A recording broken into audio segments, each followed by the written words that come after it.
Every morning she served breakfast in silence. No rank, no salute, no name, just the woman in the white apron, the one they called Ghost. But that changed the moment the general saw her wrist and dropped her tray. If you love stories of courage hidden in plain sight, subscribe to Still Tale, where silence speaks louder than glory. Asterisk at Joint Base Falcon. Mornings began with noise, boots clattering, trays sliding, orders shouted across metal counters. But amid that noise was one constant silence, a woman moving like a shadow. Her name on the roster was Maria Santos, kitchen staff, age 34. She never raised her voice, never made mistakes, and never stayed in anyone's memory longer than a few seconds. Soldiers joked she was invisible. A ghost who only appeared when the food ran out. What no one knew was that silence wasn't weakness. It was armor. The mess hall smelled of burnt coffee and hot steel.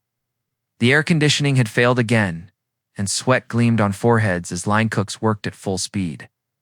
Maria stood by the counter, lifting a pot twice her size, steady and unhurried.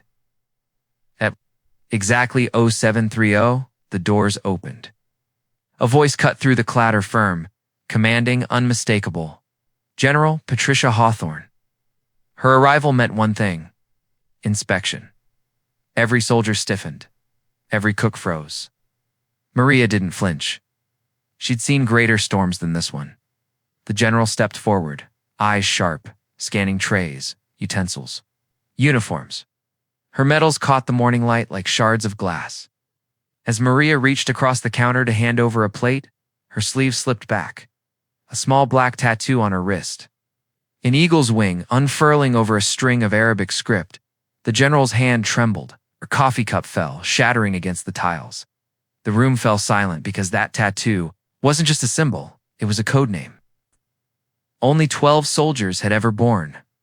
All 12 were declared killed in action 2 years ago, General Hawthorne whispered. It can't be. That night, the base stayed restless. Whispers spread like wildfire. Who was she really?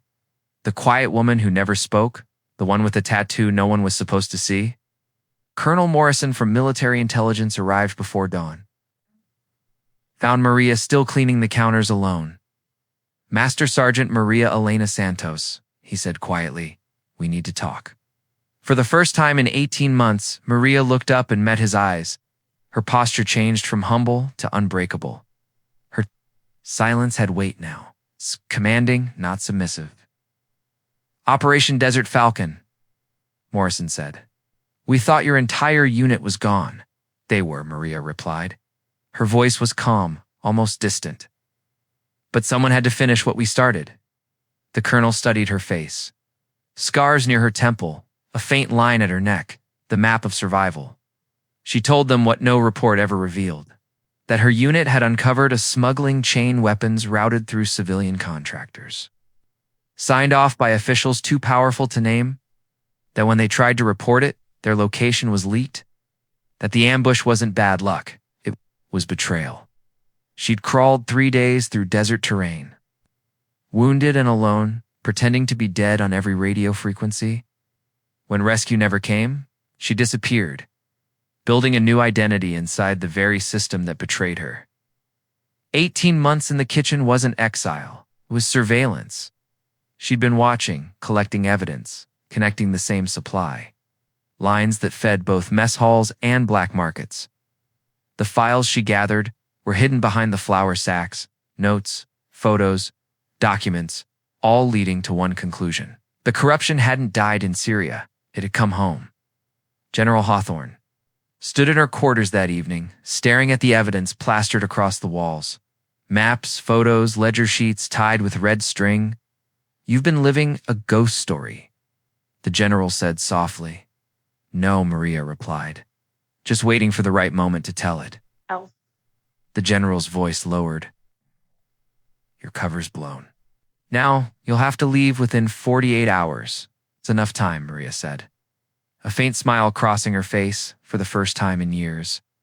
48 hours to end what started in the desert. The next morning, military intelligence moved quietly through the base. Trucks rolled in before sunrise. Arrests were silent. No alarms, no shots, just quiet justice. By noon, Names once untouchable were in handcuffs. The same contractors who fed soldiers' bellies were feeding warlords across borders when the operation ended. Maria returned to the same mess hall, not in uniform, not in rank, but as herself. Soldiers who once overlooked her now stood in silence, eyes lowered in respect. Someone whispered, "That's Ghost."